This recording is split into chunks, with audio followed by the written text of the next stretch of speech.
Hey everyone, it's good to be back.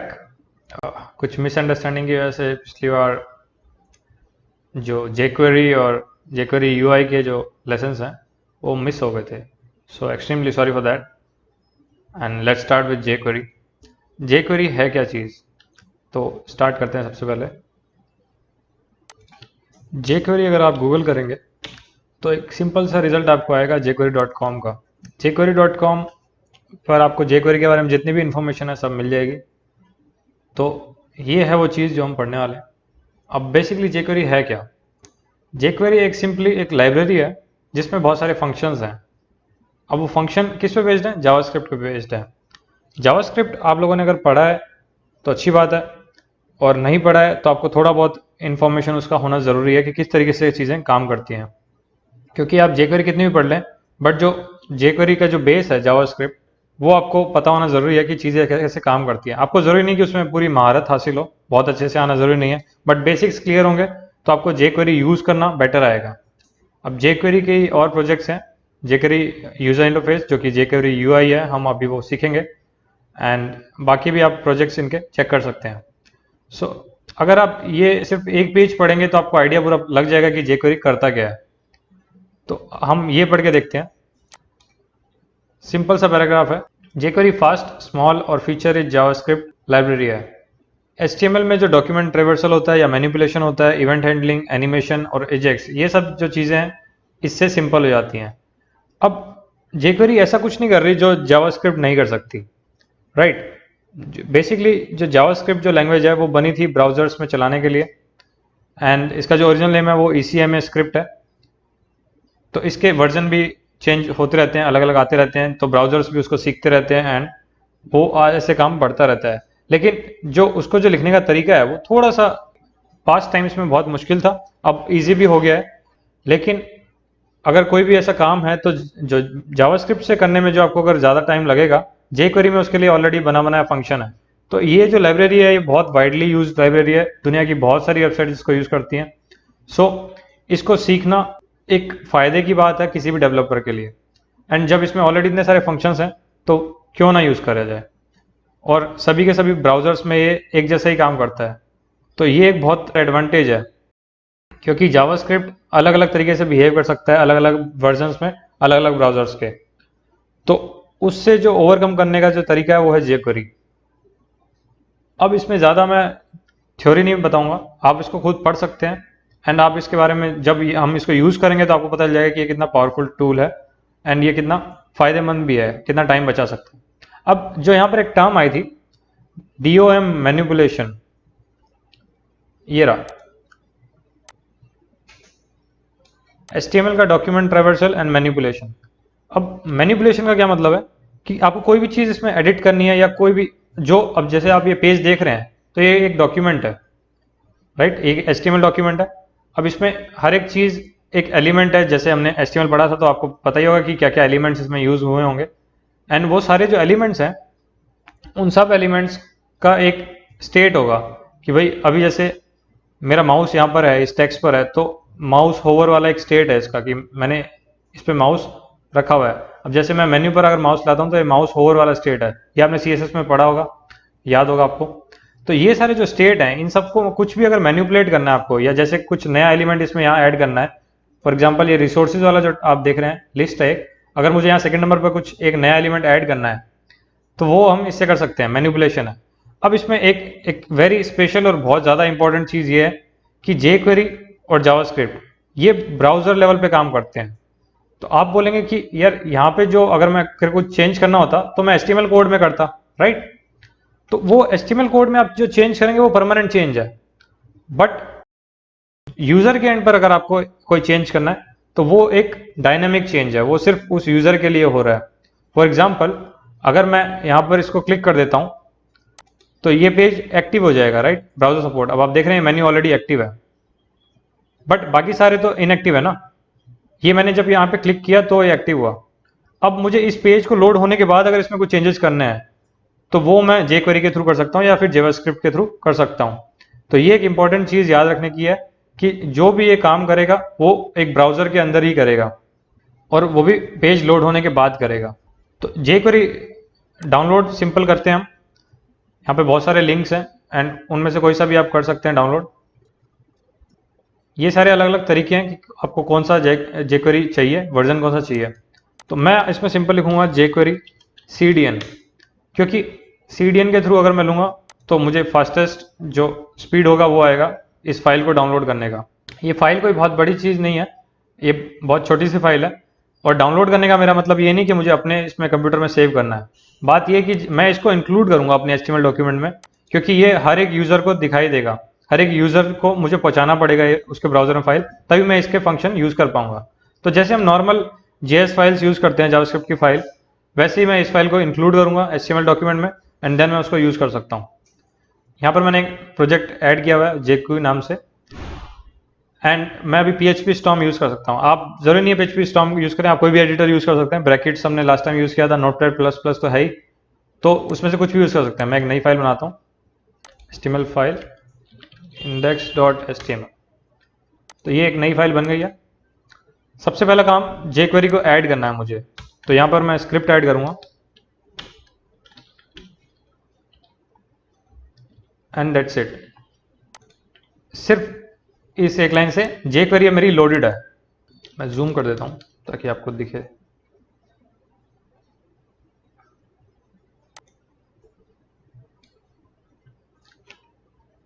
I am hoping अब आपको better दिख रहा होगा।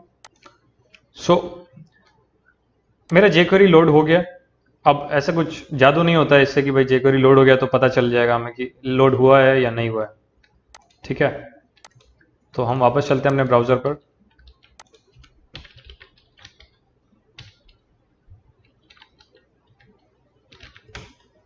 ये मेरा पेज है। अगर आप इसका सोर्स कोड देखेंगे तो आपको दिख रहा है कि ये jQuery लोड हुआ है। ठीक है, अब कुछ और बेसिक्स हम देख लेते हैं एक बार फटाक से, सो दैट हमें, अगर आपको जावास्क्रिप्ट नहीं भी आता है अभी तक और आपको बहुत अच्छे से उसका ग्रेस्प नहीं है, तो मैं कुछ बेसिक चीज़ें उसके बारे में बता देता हूँ। जावास्क्रिप्ट ब्राउज़र के अंदर चलने वाली लैंग्वेज ओरिजिनली बनाई गई थी, अब ये बैकएंड पे भी चलती है Node.js के थ्रू। तो ये कहना सही नहीं होगा कि ये सिर्फ एक फ्रंट एंड लैंग्वेज है, राइट। ये बैकएंड पे भी अब उतना ही पावरफुल काम करती है जितना फ्रंट एंड पे करती है। तो एक चीज़ आपको पता होना चाहिए जावास्क्रिप्ट के लिए, हमारे पास हर ब्राउज़र में एक कंसोल होता है। यहाँ पर कंसोल, ये इस कंसोल के थ्रू आप डीबगिंग कर सकते हैं एंड बहुत सारा काम कर सकते हैं जो भी आपका जावास्क्रिप्ट चलाने का काम होगा। इनफैक्ट जो एरर्स वगैरह होते हैं पेज में कई बार जो ब्राउज़र आपको देता है, वो सब भी यहाँ पर आपको दिख जाते हैं। ठीक है,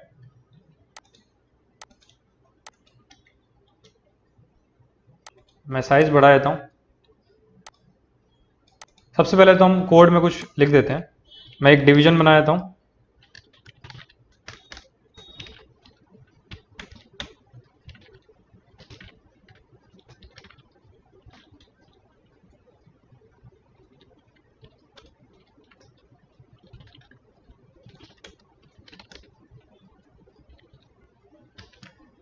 ये मैंने कुछ ऐसी HTML का कोड लिख दिया है, इसको रिलोड करते हैं।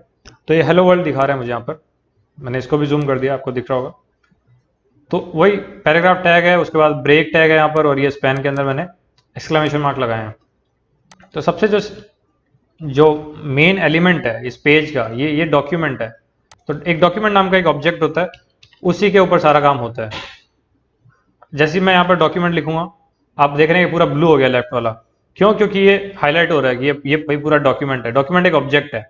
अब जावास्क्रिप्ट में मोस्टली जो चीज़ें हैं, मतलब ऑब्जेक्ट भी एक डेटा टाइप है, बट मोस्टली जो भी आप चीज़ें इसमें देखेंगे वो सारे ऑब्जेक्ट में ही देखेंगे। जो बाकी जो चीज़ें हैं वो इंटीजर, स्ट्रिंग्स, एरेज, ये हो सकते हैं। मैं ये नहीं कह रहा कि सिर्फ ऑब्जेक्ट ही होते हैं जावास्क्रिप्ट में, बट आप ऑब्जेक्ट से बहुत ज़्यादा डील करेंगे। एंड खास बात यह है कि उन ऑब्जेक्ट्स को आप एरेज की तरह भी यूज़ कर सकते हैं, जैसे हमने PHP में भी थोड़ा बहुत करा था। जावास्क्रिप्ट में कोई भी ऑब्जेक्ट को आप एरे की तरह ट्रीट कर सकते हैं। तो मैंने जब बोला कि ये डॉक्यूमेंट है और डॉक्यूमेंट एक ऑब्जेक्ट है, तो जब मैं इसमें ऑब्जेक्ट को यूज़ करता हूँ या ऑब्जेक्ट की कोई प्रॉपर्टी को यूज़ करना चाहता हूँ, तो मैं एक डॉट लगाता हूँ। डॉट लगाते ही अब मैं उस ऑब्जेक्ट के अंदर आ गया एंड मुझे अब उसकी सारी प्रॉपर्टीज़ दिख रही हैं। तो हम यहाँ देख सकते हैं लोकेशन, कंस्ट्रक्टर, URL, ये सारे डॉक्यूमेंट की प्रॉपर्टीज़ हैं या फिर फंक्शन है।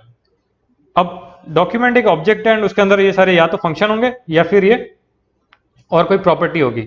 प्रॉपर्टी किसी भी टाइप की हो सकती है, इंटीजर हो सकता है कोई, या कोई स्ट्रिंग हो सकती है, या कोई और फंक्शन हो सकता है, राइट। तो अब ये सारे याद करने जरूरी नहीं है, बट हाँ इनमें से अगर जावास्क्रिप्ट आपको पता है तो ये gate element by ID, gate elements bye class name, gate elements by name, tag name, ये सारे आपको आने चाहिए। ये सब जो था वो था तरीका बेसिक जावास्क्रिप्ट में पूरा काम करने का। बट अभी हमें इतना ये सब याद रखने की जरूरत नहीं है क्योंकि हम jQuery यूज करने वाले हैं। jQuery उतना ही आसान है जितना आसान हमें CSS सीखना था, बस थोड़ी कुछ बेसिक चीजें जो आपको पता होनी चाहिए। ये सारे आप देख रहे हैं जो ऑन से शुरू हो रहे हैं, on before copy, on cancel, on click, on copy, on cut, on drag, ये सब ऑन से जितने शुरू हो रहे हैं ये सारे इवेंट्स हैं। ये किसी ना किसी इवेंट को ट्रिगर करेंगे एंड इवेंट के बारे में भी हम पूरा अच्छे से बात करेंगे कि इवेंट क्या होता है, इवेंट लिसनर क्या होता है, इवेंट हैंडलिंग कैसे होती है, तो वो सब हम करेंगे। तो अभी सिर्फ एग्जांपल के लिए हम ये देखते हैं कि डॉक्यूमेंट का एक पार्ट है, आई मीन डॉक्यूमेंट की एक प्रॉपर्टी है वो बॉडी। बॉडी को जैसे ही मैंने लिखा यहाँ पर, ये देख रहे हैं आप बॉडी यहाँ पर पूरा सेलेक्ट हो गया लेफ्ट पर। अब बॉडी भी एक ऑब्जेक्ट है या फिर एक एरे है। अब मैं उसको जैसे यहाँ पे दोबारा डॉट लगाऊंगा तो ये ऐसे आप उसके अंदर घुसते जा रहे हैं, जितनी बार डॉट लगाएंगे डॉट का मतलब आप उसकी प्रॉपर्टी एक्सेस कर रहे हैं, ठीक है। तो ये आपको याद रखना है, ये जावास्क्रिप्ट का एकदम बेसिक फंडा है। अब बॉडी के अंदर ये सारी चीजें हैं अवेलेबल, अब उनको कैसे यूज करना है या कब यूज करना है ये सब आप सीखेंगे। अब बॉडी के अंदर मैं यहाँ पे लिखता हूँ चिल्ड्रन। मैंने जैसे यहाँ चिल्ड्रन लिखा और मैंने एंटर मारा तो यहाँ पर मुझे आउटपुट आया कि भाई ये इनके चिल्ड्रन है, 2 चिल्ड्रन है और दोनों डिवीजन है, डिव है। अब इनकी प्रॉपर्टीज यहाँ पर लिखी हुई है, एक्सेस की, align, base URI, child node इनके भी हैं, ठीक है। तो अगर आपको इसके भी चाइल्ड नोड चाहिए तो टेक्स्ट, पी टेक्स्ट ऐसे लिखे हुए हैं पूरे। तो जितना आप इसमें डीप घुसेंगे उतना आप अच्छे से सीख सकते हैं। और ये भी है कि कन्फ्यूजन की भी प्रोबेबिलिटी उतनी ज़्यादा हो जाती है, आप उतने भी ज़्यादा कन्फ्यूज हो जाएंगे, ठीक है। अब जैसे मैंने बोला कि ये तो मैंने ऑब्जेक्ट के थ्रू एक्सेस किया, अब इसको अगर एरे समझ के करते, PHP में जैसे किया था सेम वैसी, तो कैसे करते, डॉक्यूमेंट, उसके बाद हम क्या करते थे, ब्रैकेट लगाते थे एंड उसके अंदर नाम लिखते थे, राइट, कौन सा की है। अब वही सेम चीज़, एग्जैक्ट वही चीज़ आ गई। मैं यहाँ पर फिर से अगर बॉडी लिखता हूँ, अब मैं अगर फिर से यहाँ पर एक ब्रैकेट लगा दूँ तो फिर से मेरे को बॉडी के सारे दिख रहे हैं क्या क्या प्रॉपर्टीज हैं। तो कोई भी डिफरेंस नहीं है, मैं इसको ऐसे भी यूज कर सकता हूँ, लेकिन जो जनरल नोशन है वो डॉट लगा के ही हम यूज करते हैं, बिकॉज एक तो कैरेक्टर कम है और थोड़ा पढ़ने में आसानी रहता है। सेम वही आउटपुट, सेम चीज। तो ये आपका एक छोटा सा बेसिक है कि जावास्क्रिप्ट में हम कैसे चीजें करते हैं। अब बात आती है कि जावास्क्रिप्ट ऐसी चीज है जो आप लिखेंगे कोड में, और जैसे मैंने यहाँ पर ये लिखा, मैं यहाँ पर एक और टैग लगा देता हूँ, स्क्रिप्ट टैग, मैं यहाँ पर जावास्क्रिप्ट लिख देता हूँ, अलर्ट लिख देता हूँ, अलर्ट ABC। अलर्ट क्या करता है, अलर्ट एक पॉपअप देता है। आपने देखा होगा कई बार आता है कि जब कोई साइट पे आप राइट क्लिक करते हैं तो लिखा आता है राइट क्लिक डिसेबल्ड है। मैं इसको रीलोड करूंगा एंड अब आप देखिए क्या होता है। जैसे मैंने रीलोड किया ये ABC यहाँ पर अलर्ट आ गया, ओके करूंगा, कुछ नहीं, दैट्स इट। कंसोल आपका ब्लैंक हो गया। कंसोल सिर्फ उसी पेज के लिए अवेलेबल होता है और जैसे ये रीलोड हुआ पुराना कंसोल क्लियर, ठीक है। तो यहां तक चीजें एकदम क्लियर है। अलर्ट से आपने अलर्ट पॉपअप बनाया। ऐसे यहां पर एक आपके पास और फंक्शन है या ऑब्जेक्ट कह सकते हैं फिर से, कंसोल। कंसोल बाय डिफॉल्ट आपको अवेलेबल होता है, यहां पर आप एंटर करेंगे तो कंसोल की जो प्रॉपर्टीज है ना वो आप यहां देख सकते हैं कि क्या क्या फंक्शन और अवेलेबल है मेरे पास। जो सबसे सिंपल जो और मोस्ट वाइडली जो हम यूज करते हैं डेवलपर्स लोग, वो लॉग यूज करते हैं, console.log। मैं आपको एक एग्जांपल दिखाता हूं। मैं यहाँ पर अलर्ट के बाद यहाँ पर लिख देता हूँ console.log। मैं लॉग कर देता हूँ हाय आई एम हेयर। मैंने सेव किया, मैंने इसको रीलोड किया, पहले आया अलर्ट, उसके बाद नेक्स्ट लाइन जो थी वो यहाँ पर देखिए हाय आई एम हेयर, यहाँ अलर्ट आ गया, आई मीन लॉग हो गया। अब ऐसी कंसोल में और भी है, console.warn है तो वार्निंग के लिए होता है। अब ये देखें आप कलर चेंज हो गया इसका, अभी ऑरेंज में आया वार्निंग के हिसाब से, ठीक है। तो इस तरीके से कंसोल को भी आप यूज कर सकते हैं जब आपको यूज हो। ये डिबगिंग में बहुत काम आता है यार, क्योंकि जब भी आप यहाँ पर कुछ वेरिएबल वगैरह यूज करेंगे, आपको नहीं पता होता कि वो कोड कैसे काम कर रहा है, तो उस वेरिएबल के आप वैल्यू उस टाइम पे आप देखना चाहते हैं कि जब मैंने कुछ एक्शन किया तो उस टाइम पे उस वेरिएबल की वैल्यू क्या थी, तो आप लॉक करा लेते हैं या फिर अलर्ट कर देते हैं। तो ये दो तरीके हैं जो बहुत सिंपल हैं। एंड अगर आपने जावास्क्रिप्ट नहीं पढ़ी है तो आप प्लीज पहले उसको पढ़ें और ये सब चीजें क्लियर करें। तो ये हुई सिंपल सिंपल बातें।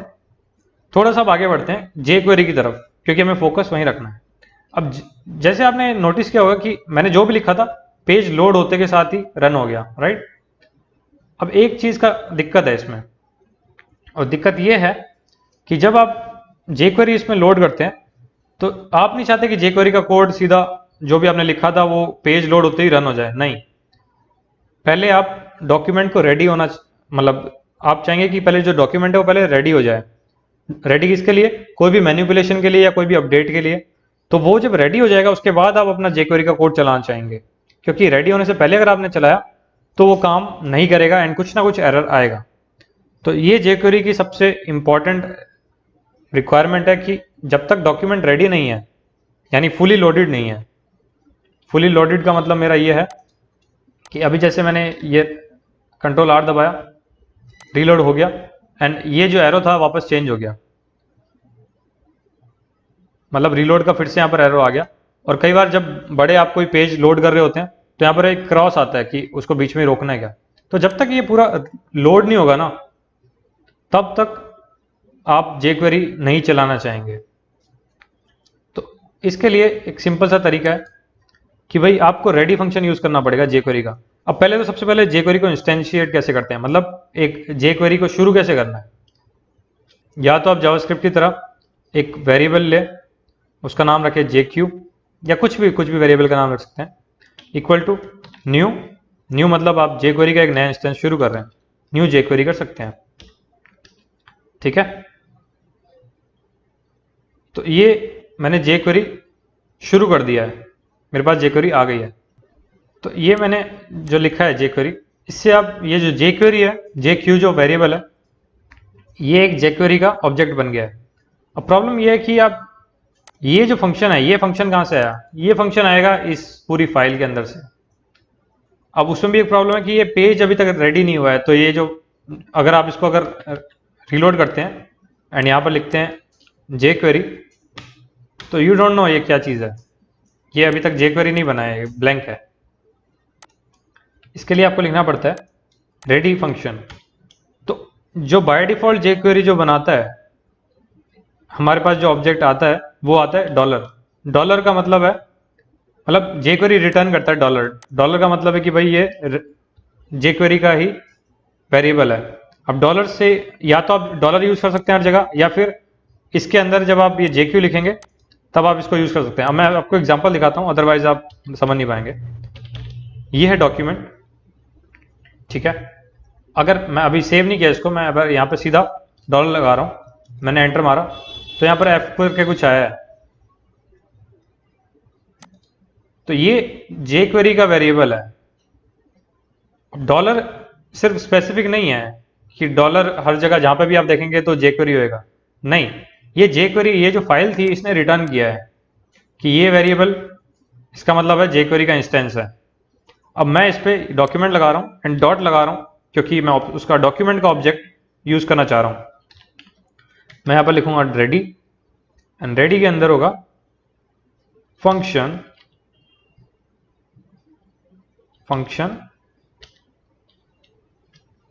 ये हुई आपकी एक लाइन, और इस लाइन को आप इतना ज़्यादा अच्छे से याद करें क्योंकि ये हर जगह आपको यूज होने वाला है।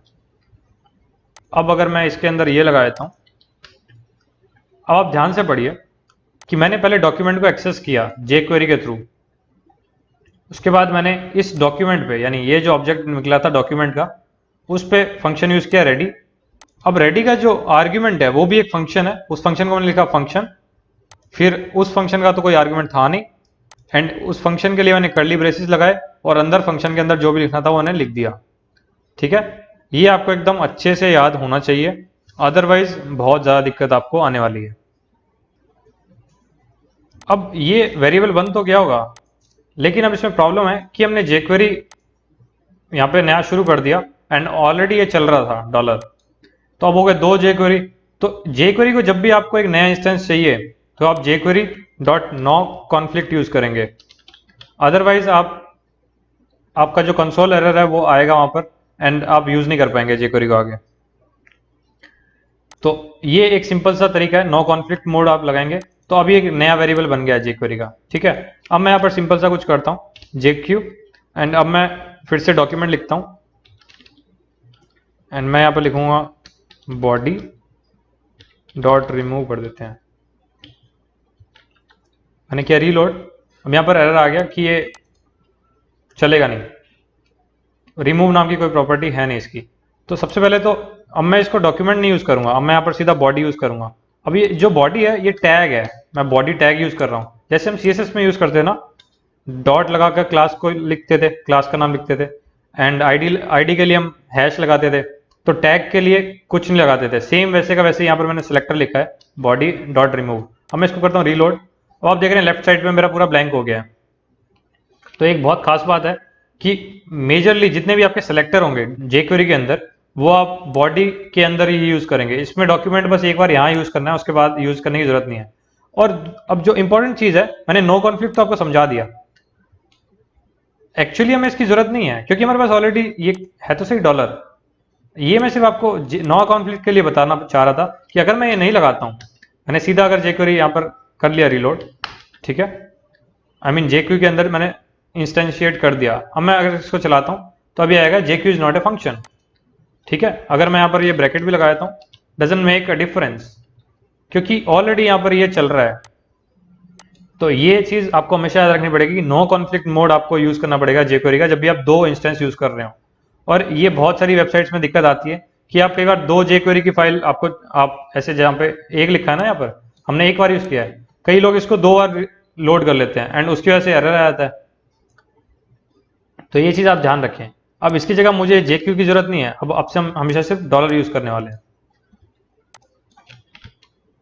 तो ये मैंने काम कर दिया, मैंने रीलोड किया, यहाँ लेफ्ट साइड पे आप देख रहे हैं क्लीन। तो ये एक रिमूव फंक्शन है jQuery के अंदर है एंड ये बहुत रेयरली यूज करते हैं हम, कभी कुछ डिलीट करना हो नोड से तो। अब इस पे आप ध्यान दें, एलिमेंट्स में जब मैं गया तो यहाँ HTML के अंदर बॉडी है ही नहीं, वो हट गया है, वो डिलीट कर देता है। रिमूव का मतलब ये है। ठीक है, तो आप रिमूव बहुत रेयरली करना चाहेंगे। हाँ, ये कर सकते हैं, आप हाइड कर सकते हैं। हाइड से क्या होगा देखते हैं क्या होता है। आप देख रहे हैं बॉडी यहाँ पर है, लेफ्ट पे कुछ नहीं दिख रहा, क्यों? क्योंकि इसने स्टाइल ऐड कर दिया डिस्प्ले नन करके, तो अब ये दिख नहीं रहा है। अगर मैं इसको यहाँ पर अनटिक कर दूं तो ये दिखेगा, है ना कूल। मतलब इसमें डॉक्यूमेंट में कुछ चेंज नहीं आया, बस वो हाइड हुआ था। अगर आप ऐसे शो करेंगे तो शो भी हो जाएगा। तो ये सारा ये रेडी फंक्शन आपको इसलिए समझना जरूरी है कि भाई इसके बिना कुछ काम नहीं होता jQuery का, ये सबसे पहली लाइन होनी ही चाहिए।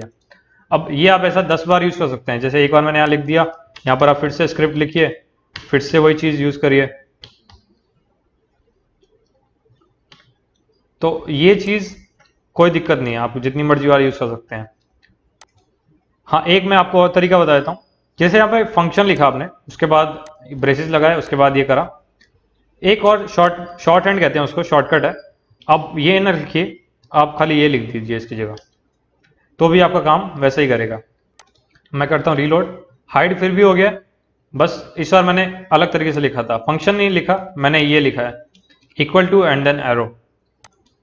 तो ये एक और तरीका है, और ये भी आपको बहुत जगह देखने को मिलेगा क्योंकि शॉर्ट हैंड है, पूरा फंक्शन वगैरह नहीं लिखना पड़ता, बस ये आपने ब्रैकेट लगाए, उसके बाद ये 2 कैरेक्टर लगाए एंड एज यूजुअल जो स्टफ करते हैं वही सेम चीज़ है। एंड इससे आपको कोई फर्क नहीं पड़ा है, जितनी मर्जी और लिख सकते हैं, जितनी मर्जी अलग अलग यूज कर सकते हैं। तो इसमें फायदा क्या होता है, आप सिंपल सी बात समझिए कि मान लीजिए आपका बहुत बड़ा कोई प्रोजेक्ट है, इवन छोटा भी प्रोजेक्ट है, उसमें 10 अलग अलग फाइलें होंगी, जैसे एक फुटर की एक फाइल हो गई, हेडर की एक फाइल हो गई, तो सब में आप अपने हिसाब से अलग अलग jQuery लिख सकते हैं, तो कोई उसमें एरर नहीं आएगा। और हर जगह आपको ये एक ही चीज यूज करनी है, अनलेस वेरी मच रिक्वायर्ड। तो ये स्टार्टिंग हो गया आपका jQuery का। अब धीरे धीरे आगे बढ़ते हैं और इसमें अलग अलग चीजें सीखते हैं। ये आपको रेडी आ गया। अब हम क्लास की बात कर लेते हैं। अब हमने यहाँ पर देखिए क्लास यहाँ पर A2 लिखा है, ठीक है, क्लास को सिलेक्ट करना है। मैं यहाँ पर सिंपल सा डॉट A2 लगा देता हूँ। जो आप काम CSS में करते थे वो सारा काम आप यहाँ पे भी कर सकते हैं। मैंने किया रीलोड, आप देख रहे हैं कि जो A2 था वो गायब हो गया। A2 के अंदर क्या लिखा हुआ था, वर्ल्ड वाला जो चीज़ था वो हट गया है, हेलो बच्चा खाली। मैंने हाइड कर दिया A2 को।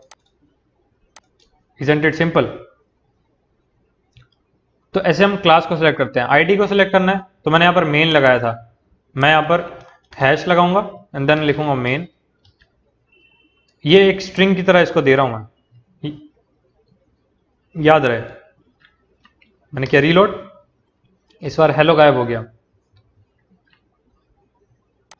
अब अगर आपको टैग देना है, मैं सीधा स्पैन लिख देता हूं यहाँ पर, कोई डॉट नहीं लगाया, कोई हैश नहीं लगाया, जैसे हम CSS में लिखते थे मैंने स्पैन लिख दिया यहाँ पर। मैंने किया रीलोड, एक्सक्लेमेशन मार्क हट गए, मतलब हाइड हो गए। तो हाइड के ऐसे हम शो भी यूज कर सकते हैं, ये हम अभी सीखेंगे, तो डोंट वरी, हम एक एक करके स्टेप बाय स्टेप बढ़ेंगे। तो आपको आईडी सेलेक्ट करना आ गया, क्लास सेलेक्ट करना आ गया, टैग के थ्रू भी सेलेक्ट करना आ गया। अब हम कुछ ऐसा सेलेक्ट कर सकते हैं कि .A2 यानी कि इस क्लास के अंदर P एलिमेंट। तो अगर आपको CSS के रूल्स याद हैं तो एग्जैक्टली वही रूल्स यहाँ पे काम करेंगे, डिट्टो वही चीज काम होगी, ठीक है, सेम टू सेम वैसा का वैसा ही होगा। अगर अब मैं यहाँ पर यूज कर देता हूँ स्पैन, तो भी आपको पता है क्या होने वाला है, एक्सक्लेमेशन मार्क हट गए हैं। तो ये आपको सिलेक्शन आ गया पूरा, इसको हम सेलेक्टर कहते हैं, jQuery का सेलेक्टर है। सेलेक्टर के थ्रू जो भी आपका रिजल्ट आया हम उस पर कोई भी फंक्शन यूज कर सकते हैं, ठीक है। अब हम आगे बढ़ते हैं, एक और फंक्शन है ऑन, और ये बहुत पावरफुल है क्योंकि इसके थ्रू हम बहुत सारे काम कर सकते हैं एंड हमारे बहुत मतलब रियल लाइफ में भी बहुत सिनारियोज में काम आने वाला है। जितने भी आप वेबसाइट बनाएंगे कहीं ना कहीं ऑन सेलेक्टर यूज होगा किसी ना किसी फॉर्म में। अब ऑन क्या हो सकता है, कोई भी मान लीजिए कोई बटन होगा, तो सबसे पहले तो एक बटन बनाते हैं, ठीक है, आईडी देते हैं इसको।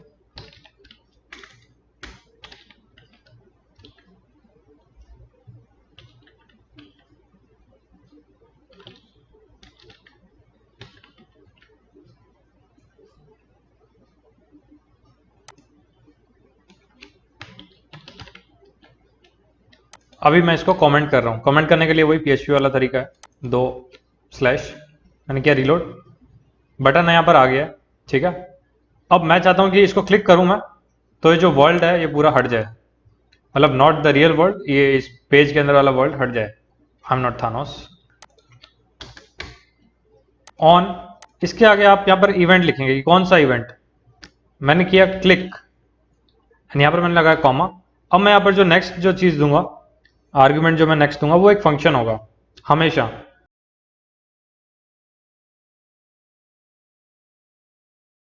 तो ऑन के साथ हमेशा सेकंड आर्ग्यूमेंट फंक्शन होएगा, ठीक है। और मैं सेम वैसे ही लिख सकता हूं जैसे मैंने अभी लिखा था, ये भी आप याद रखें, इसने ऑटो कंप्लीट कर दिया। ये मेरा फंक्शन है, जैसे हमने रेडी में किया था सेम वैसे ही यहाँ पर फंक्शन कर रहा हूं मैं। अब मैं क्या चाहता हूं, मेरा ये हाइड हो जाए वर्ल्ड वाला क्लास। तो इसके लिए क्या था मेरे पास, सेलेक्टर ये था .A2 वाला। मुझे और कुछ नहीं करना, मुझे यहाँ पर सिर्फ हाइड लिखना है। मैंने किया रीलोड, मैंने किया क्लिक, वर्ल्ड हाइड हो गया। अब मैं चाहता हूँ कि अगर दोबारा इस पर क्लिक करूँ ना, तो इसका जो ये जो हाइड हुआ था वो वापस आ जाए। तो हम इसको हाइड की जगह एक और फंक्शन है टॉगल। मैंने किया रीलोड, मैंने किया क्लिक, हाइड हो गया, मैंने दोबारा क्लिक किया, शो हो गया, फिर से। टॉगल से क्या होता है कि अगर कोई चीज़ दिख रही है तो वो डिसिपेयर हो जाएगी, मतलब शो है तो हाइड हो जाएगा, हाइड पे है तो शो हो जाएगा, बस ये उल्टा कर देता है जो भी उसका स्टेट है। तो एक सिंपल सी चीज़ है, ये कई बार मेन्यू वगैरह में यूज होता है, बहुत जगह यूज हो सकता है, तो इसके कोई लिमिटेड यूज केस नहीं है, ये कहीं पे भी यूज कर सकते हैं आप। अब जैसे ऑन के बाद मैंने क्लिक लगाया, यहाँ पर क्लिक की एक स्ट्रिंग मैंने दिया है उसको, तो इस तरीके से बहुत सारे इवेंट होते हैं। अब मैं आपको दिखाता हूँ कि कौन कौन से इवेंट हो सकते हैं। यहाँ पर आप देखेंगे स्टाइल हम अभी तक यूज कर रहे थे कंसोल के अंदर, उसके साथ में आपको दिख रहा होगा इवेंट लिस्नर्स। मैंने यहाँ पर क्लिक किया, अब यहाँ पर ऑल में खाली आ रहा है, ठीक है। अब क्योंकि मैंने कोई इवेंट लिस्नर ऐसे लगा नहीं रखे तो कुछ नहीं आएगा यहाँ पर। अगर मैंने लगाए हुए होते तो यहाँ पर ज़रूर आते हैं। ठीक है, ये सारी प्रॉपर्टीज़ हैं इसकी, ये अभी काम का नहीं है। इवेंट लिस्ट ने यहाँ पर अभी खा लिया है, तो हम कोई और वेबसाइट पे चलते हैं। फॉर एग्जांपल स्टैक ओवरफ्लो पे चलते हैं, वहाँ पर देखते हैं कि क्या क्या इवेंट्स हैं। मैंने किया इंस्पेक्ट, फिर से गए हम इवेंट लिस्नर पे। अब आप देख रहे हैं कि H1 पे इतने सारे इवेंट्स हैं, तो क्या क्या इवेंट हो सकते हैं ये भी सोचिए आप एक बार। चेंज करके एक इवेंट है, एजेक्स सेंड का एक इवेंट है, क्लिक का इवेंट है, और उस पर कौन कौन सा कोड काम कर रहा है आप देख सकते हैं। ठीक है, हैश चेंज की अब लोड होने पे क्या होता है उसका भी एक इवेंट है। Mouse down, mouse out, mouse over, मतलब इस एलिमेंट के अंदर माउस गया एंड बाहर निकला तो क्या होना चाहिए और क्या नहीं होना चाहिए, ये सब आप कर सकते हैं। सबमिट वाला अगर इवेंट हो, कोई फॉर्म अगर सबमिट हो तब क्या होना चाहिए, तो वो सारे इवेंट हम डिफाइन कर सकते हैं एंड एडिट कर सकते हैं उनका बिहेवियर। तो ये इवेंट का जो हैंडलिंग है ये पूरा jQuery संभाल सकता है अकेले। ये काम सेम टू सेम जावास्क्रिप्ट भी करता है, बट उसका जो तरीका है वो थोड़ा सा लंबा है। तो हम इसमें कुछ और इवेंट्स ट्राई करते हैं। ठीक है, अभी तक हमने जो मेथड यूज करे हैं, पहले हम मेथड पूरे ट्राई कर लेते हैं। जैसे क्लिक एक इवेंट था, उसके अंदर ये मेथड था, टॉगल वाला एक मेथड है। अब इसकी जगह फेड इन भी कर सकते हैं आप, फेड इन। मैंने किया रीलोड, मैंने किया क्लिक, सॉरी फेड आउट करते हैं क्योंकि ये ऑलरेडी दिख रहा है। मैंने किया क्लिक, तो आप देख रहे हैं कि स्लोली थोड़ा सा जो वर्ल्ड था वो बहुत धीरे से गायब हुआ। मैं इसको रीलोड करता हूँ, फिर से आप देखिएगा ये बहुत धीरे से और स्लोली गायब होता है, एकदम से डिसेबल नहीं हुआ, मतलब एकदम से हाइड नहीं हुआ, थोड़ा सा टाइम लगा उसको। अब इसको फेड आउट को हम टाइम भी दे सकते हैं कि कितना टाइम इसको लगना चाहिए। तो यहाँ पर जितने भी ऐसे इफेक्ट्स हैं, ये जो इफेक्ट्स कह लीजिए, मेथड कह लीजिए, मैं यहाँ पर आपको दिखाता हूँ। jQuery फेड आउट, आप इस तरीके से सारे इनके जो फंक्शन हैं पढ़ सकते हैं, कौन कौन से हैं कौन कौन से नहीं है। अब जो इसका फर्स्ट जो आर्ग्यूमेंट है, ड्यूरेशन है, वो डिफॉल्ट पे 400 है। मैं अगर इसको लेट्स से 900 बना देता हूँ, अब करते हैं हम इसको रीलोड। मैंने किया क्लिक, तो आप देख रहे हैं एकदम स्लोली 900 मिली सेकेंड्स में वो गायब होता है। अगर मैं इसको 1900 बना देता हूँ तो वो 2 सेकेंड के आसपास टाइम लेगा हाइड होने में। तो ये इसका एक सिंपल सा तरीका है। इस तरीके से आप फेड आउट है, फेड इन है, फेड, अलग अलग तरीके हैं, आप सारे देख सकते हैं और पढ़ सकते हैं उनके बारे में, यहाँ पर लिखे भी होंगे। ये इफेक्ट्स हैं, एनिमेट, क्लियर क्यू, डिले, इस तरीके से बहुत सारे हैं। ठीक है, फेड का भी टॉगल है कि अगर कोई चीज़ दिख रही थी तो उसको स्लोली हाइड करो, अगर कोई चीज़ ऑलरेडी हिडन थी तो उसको स्लोली दिखाओ। तो ये बहुत सारे हैं। स्लाइड अप एक बार यूज करके देखते हैं। स्लाइड अप, मैंने किया क्लिक, स्लाइड अप, तो आप समझ ही गए हो क्या करता है। इस तरीके से जितने भी इफेक्ट्स हैं आप एक बार इनको ज़रूर पढ़ें और समझें कि हम क्या क्या एक्चुअली इससे हासिल कर सकते हैं, क्योंकि ये बहुत काम आने वाले हैं आपको। अब वापस चलते हैं इस पर। अब स्लाइड अप तो हमने कर लिया, ठीक है, बट ज़रूरी नहीं हम सीधा हाइड ही करना चाहें किसी को। ठीक है, क्योंकि बहुत बार होता है कि आप एक कुछ क्लिक पे कुछ और एक्शन दिखाना चाहेंगे, जरूरी थोड़ी कि खाली हाइड और शो ही करना है, रहना है, और भी चीज़ें होती हैं। ठीक है, तो हम एक ट्राई करते हैं, ऐड क्लास। एक क्लास का यहाँ पर नाम देना पड़ेगा कि कौन सा क्लास इसमें ऐड करना है। मैं इसमें जी क्लास ऐड करूँगा। ठीक है, इसको रीलोड करते हैं। ऑब्वियसली ये हमें चेंज करना पड़ेगा, ये भी हम चेंज कर देंगे। मैं भी करता हूँ चेंज द वर्ल्ड। आप यहाँ पर ध्यान दीजिएगा, ये है मेरा A2, मैंने किया क्लिक, अब आप देख रहे हैं यहाँ पर A2 के साथ जी भी आ गया है, तो एक क्लास ऐड हो गई। अगर यहाँ पर आपने लिखा होता कुछ भी कोड स्टाइल लगा के कि डॉट जी, मतलब क्लास जी में क्या क्या होना चाहिए, सबसे पहले तो कलर जो हो वो ग्रीन हो जाए। मैंने किया क्लिक, तो देखिए अब जो वर्ल्ड है वो चेंज हो गया, वर्ल्ड थोड़ा ग्रीन हो गया। तो इस तरीके से आप क्लास ऐड कर सकते हैं। अब ऐड कर लिया, रिमूव भी कर सकते हैं, ये रिमूव है। अब केस थोड़ा सा, जो केस है इसका वो ध्यान रखें उसका, रिमूव जो है पूरा छोटा है यानी लोअर केस में, क्लास का जो फर्स्ट लेटर है यानी सी वो अपर केस में है। तो ये आप याद रहें, ऐड क्लास, रिमूव क्लास, कुछ भी हो, फर्स्ट जो वर्ड होगा वो छोटा ही होएगा। टॉगल भी कर सकते हैं।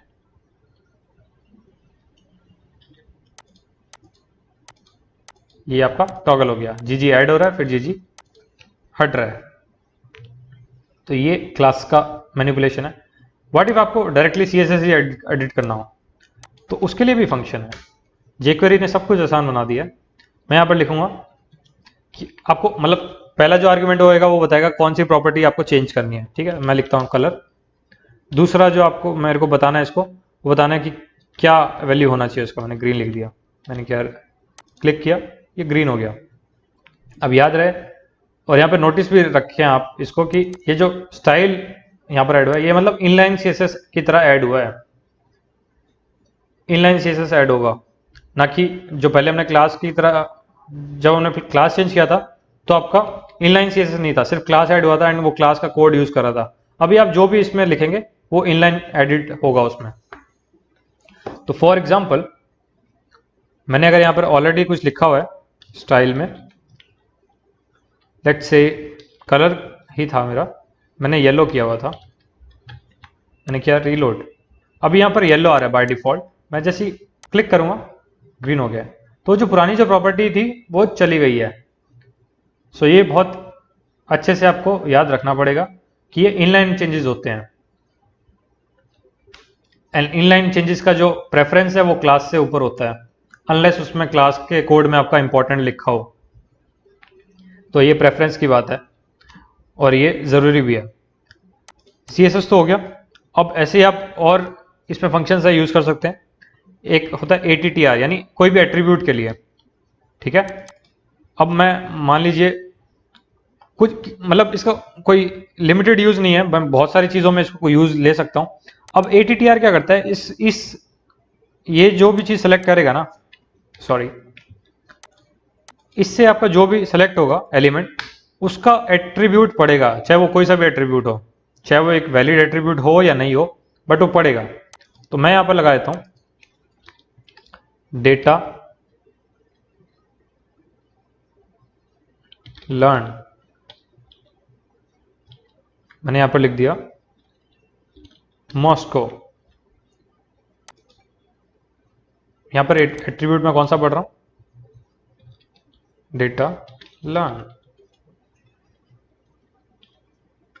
मैं यहां पर उसका वैल्यू भी दे देता हूं, इसको लिख देते हैं हम सिडनी। अब इसको ट्राई करते हैं क्या होता है। मैंने किया इसको चेंज वर्ल्ड। अभी आप यहाँ देख रहे हैं डेटा लर्न जो लिखा हुआ है मॉस्को लिखा हुआ है, ये मैंने अपना खुद का एक एट्रीब्यूट बना लिया। मैं चाहे इसको जैसे मर्जी यूज करूँ।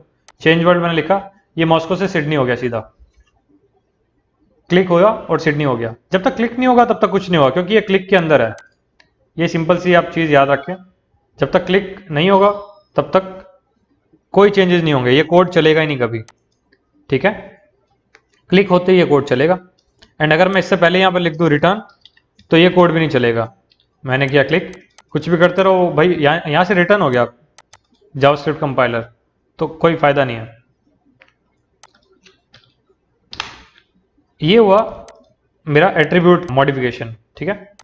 मैं इसमें अगर डेटा लर्न जरूरी नहीं है, मैं सीधा यहाँ पर लर्न भी लिख सकता था तो भी काम हो जाता।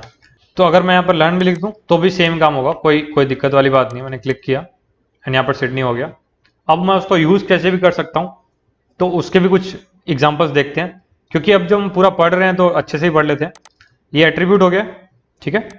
नेक्स्ट हम करते हैं कि भाई इसको रीड कैसे करना है, अभी जो वैल्यू है।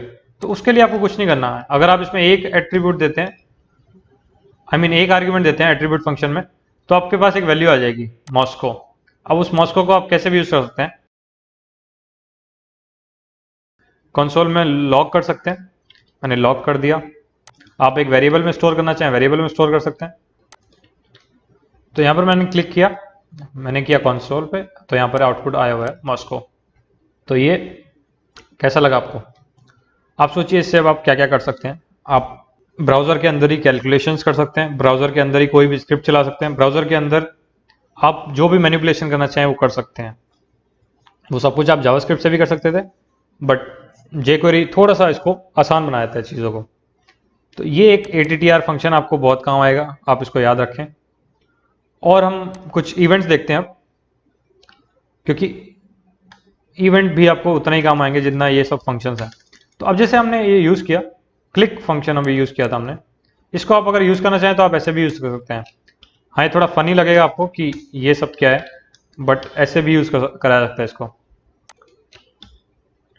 डॉट क्लिक सीधा, एंड यहाँ पर मुझे क्या लिखना था, डॉट A2 डॉट हाइड, ने क्या रीलोड, अभी भी उतना ही काम कर रहा है। तो उसमें कोई दिक्कत नहीं, आप डॉट क्लिक सीधा लिख सकते हैं।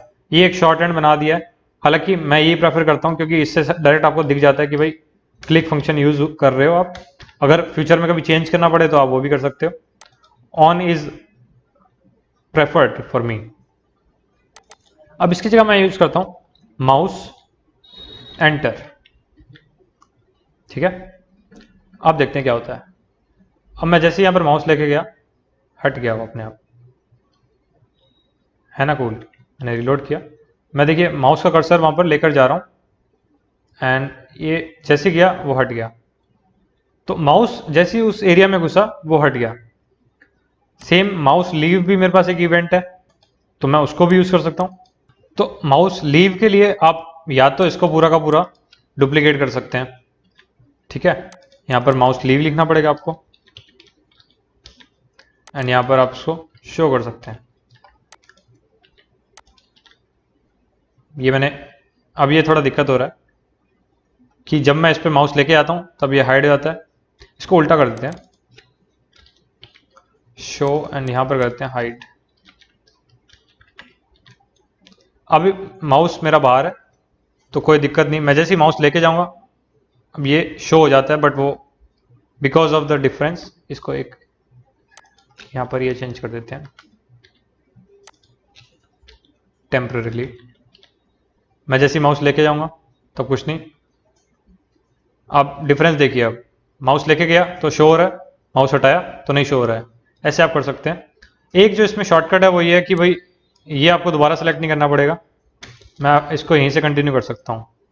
2 बार ऑन मैंने यूज़ कर लिया, माउस एंटर और माउस लीव।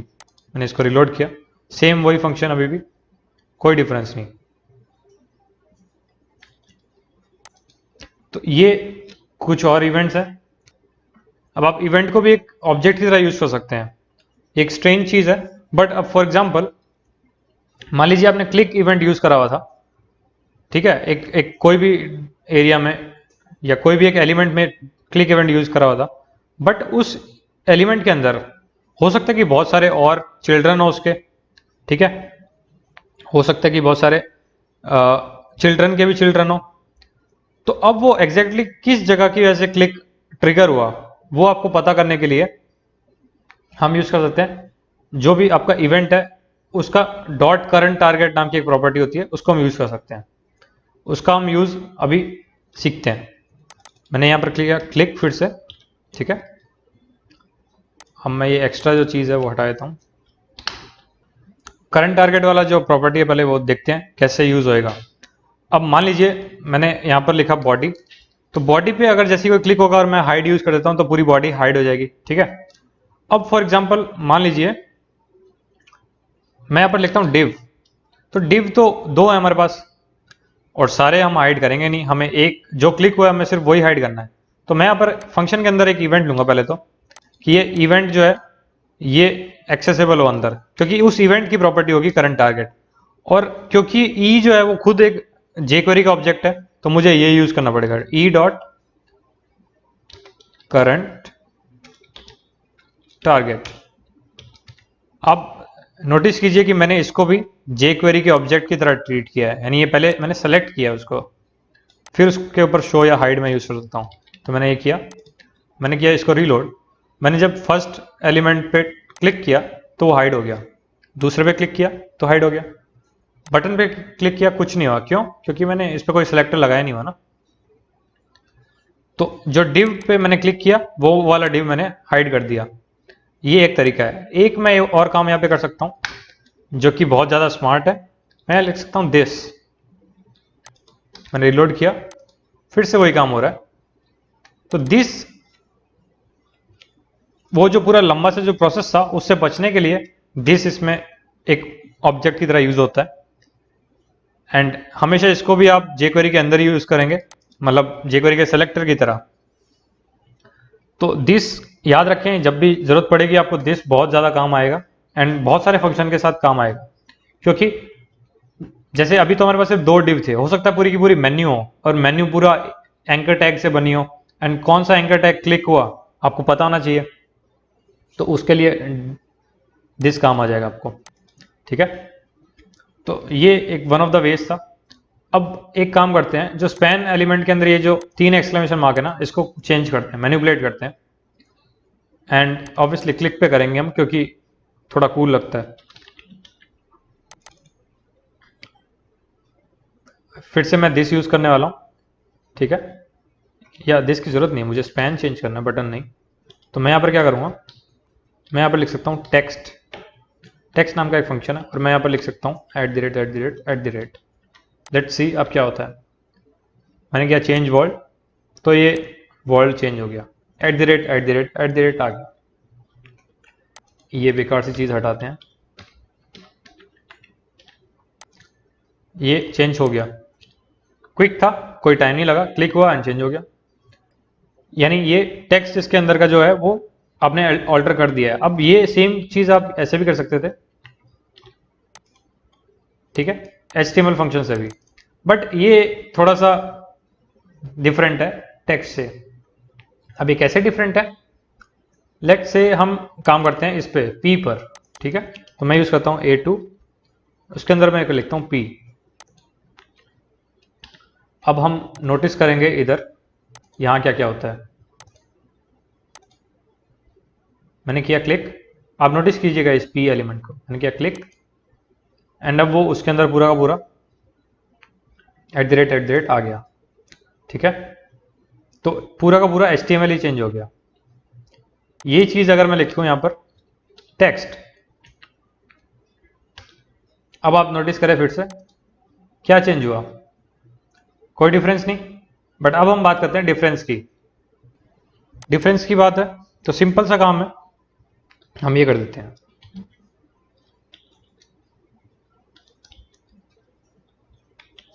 ठीक है। लेट्स सी अब क्या होता है। रिलोड किया, आप देख रहे हैं कि ये जो B है ये एज इट इज वैसा आ गया है, जो कि हम नहीं चाह रहे थे। दूसरा, अगर मैं यहाँ पर ये करता हूँ HTML, मैं करता हूँ रीलोड, और आप देख रहे हैं कि ये बोल्ड में आया है। यानी जो HTML में जब मैं सेट किया इसको, तो वो प्रॉपर्टी एक्चुअली सेट हुई। जब मैंने टेक्स्ट यूज किया था तो वो HTML के अंदर का जो टेक्स्ट था सिर्फ उसको मैनिपुलेट कर रहा था। तो ये टैग को प्रिजर्व करना है या नहीं करना है, ये आपके ऊपर है। अब ये HTML और टेक्स्ट दोनों ही जो चीज़ें हैं वो सेट भी करते हैं और गेट भी करते हैं। ये मोस्ट ऑफ द फंक्शन जो हैं jQuery के, उन सबके साथ ही ऐसा होता है कि वो जैसे ATTR भी आपने देखा था, वो सेट भी करता है और गेट भी करता है। सेम ऐसी HTML टेक्स्ट भी है, वो सेट भी करते हैं और गेट भी करते हैं। ये अभी हम जो कर रहे हैं वो सेट कर रहे हैं, ठीक है। अब जो हम कर रहे हैं इसको अगर खाली छोड़ दें, अब हम इसको गेट कर रहे हैं। तो गेट करना है तो आप गेट इसको कैसे भी कर सकते हैं, आप इसको कंसोल लॉग कर सकते हैं, या किसी और अगर आपको वेरिएबल में यूज करना है वेरिएबल में यूज कर सकते हैं। तो दैट्स नॉट डिफरेंस। मैंने रिलोड किया, मैंने क्लिक किया, मैं गया कंसोल पे, आप देख रहे हैं कि ये पूरा का पूरा यहाँ पर लॉग हो गया। ये चीज अगर मैं टेक्स्ट करूं यहाँ पर, डिफरेंस देखिएगा, मैंने क्लिक किया, अब जो बाकी जो चीजें थी ना वो नहीं दिख रहा। जो BR टैग था वो हट गया, स्पैन जो टैग था वो हट गया। तो वो सिर्फ और सिर्फ टेक्स्ट इसको कलेक्ट कर रहा है, और बाकी जो है वो वाइट स्पेस हो रहा है। वाइट स्पेस तो जैसा जो था वैसा ही है। तो ये डिफरेंस है HTML और टेक्स्ट पे। जब आपको जो यूज करना हो तब आप उसको यूज करेंगे। तो jQuery के बेसिक्स आई डोंट नो उसमें और मैं आपको एग्जैक्टली क्या सिखा सकता हूँ, बट अगर आपको ये सब आता है तो आपको पता है कि एक अप्रोच मिल जाएगी कि मैनिपुलेशन कुछ भी करना है तो वो कैसे होएगा। आपको पता है कि इवेंट्स हैं आपके पास, इवेंट्स की सारी लिस्ट जो है वो jQuery की साइट पे मिल जाएगी आपको, ठीक है, कौन कौन से इवेंट्स होते हैं। और कुछ चीज़ों के बारे में अभी बात करेंगे। तो जो इफेक्ट्स हैं वो आपको पता चल गए, इवेंट्स हैं वो पता चल गए। अब इसमें इवेंट में आप देख सकते हैं कि कौन कौन से ब्राउजर के इवेंट है, ठीक है, कौन कौन से कीबोर्ड के इवेंट है कि माउस की अप हुआ है, की डाउन हुआ है, तो ये सारे भी इवेंट्स होते हैं। अब जैसे की डाउन है, ठीक है, ये एक इवेंट है। अब ये इवेंट बहुत जगह यूज हो सकता है कि भाई जहां पे भी आपने मान लीजिए कोई शॉर्टकट बनाना है आपको ब्राउजर के अंदर अपनी वेबसाइट पे कि पी दबाते ही कुछ होना चाहिए, मतलब कोई पॉपअप आना चाहिए, पी से पॉपअप हो गया मान लो, तो आपको वो इवेंट के लिए वेट करना है कि भाई जैसी की डाउन होगी पी वाली एंड उसका हमें आउटपुट देना है कि भाई ये आपने पी दबाया था। तो ऐसा आप कर सकते हैं, राइट। बहुत सिंपल सी चीज़ है। तो इसको अगर आप पढ़ेंगे एंड पूरा ट्राई करेंगे तो आपको समझ आ जाएगा। ये कोई ज़्यादा डिफिकल्ट चीज़ नहीं है ऑब्टेन करने के लिए। और आप ये जो हाँ जो की के जो कोड्स होते हैं वो आपको पहले देखना पड़ेगा कि कौन सी की का कौन सा कोड है जो जावास्क्रिप्ट उसको समझता है, क्योंकि आप इस पर डायरेक्ट ऐसे पी नहीं लिख सकते कि पी की दवाई है, नहीं, उस की का एक नंबर होगा, उस कोड मतलब वो जो नंबर जो कोड होगा उसको आपको डिटेक्ट करना पड़ेगा कि ये जो की डाउन हुआ है पी ही हुआ है या कोई और हुआ है। तो ये सारे आपको देखने पड़ेंगे। तो ये बेसिक्स थे जो मैंने अभी सारे क्लियर करे। नेक्स्ट वीडियो में कुछ और मैं चीज़ें आपको क्लियर करूंगा सो दैट आपको जे क्वेरी अच्छे से यूज़ करना आ जाए एंड कब क्या चीज़ यूज़ होनी है आपको आइडिया रहे, ठीक है। So thanks for watching this video, see you guys again very soon, thank you.